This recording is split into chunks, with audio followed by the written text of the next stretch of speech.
மாலை நேரம். மெதுவாக எரியும் விளக்குகளின் ஒளியில் அந்த முதிய பெண்மணியின் கைகள் அமைதியாக வேலை செய்து கொண்டிருந்தன. கல்லில் மசிக்கும் அந்த ஒலி காலத்தின் துடிப்பைப் போல மெதுவாக ஒலித்தது. வெளியில் உலகம் வேகமாக ஓடிக்கொண்டிருந்தது. ஆனால் அவளின் இந்த சிறிய சமையலறையில் நேரம் இன்னும் மெதுவாகவே நகர்ந்தது. ஒவ்வொரு மாலையும் போல இன்று மீண்டும் அவள் அந்த மூலிகை கலவையை தயாரித்தாள். நறுமணமாய் பரவும் அந்த இலைகள் நினைவுகளைப் போல அவளின் மனதை நிரப்பின. ஒரு காலத்தில் இந்த வீடு சிரிப்புகளால் நிரம்பியிருந்தது. அம்மா என்று அழைக்கும் குரல்கள் ஒலித்தன. இப்போது அந்த இடத்தில் அமைதியே அவளோடு உட்கார்ந்திருந்தது. ஒரு நொடி அவள் நின்றாள். கதவின் பக்கம் பார்த்தாள்.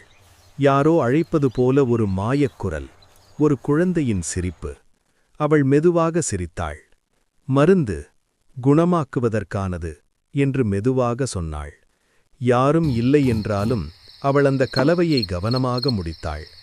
ஏனென்றால் ஒரு நாள் யாரோ திரும்பி வரலாம்.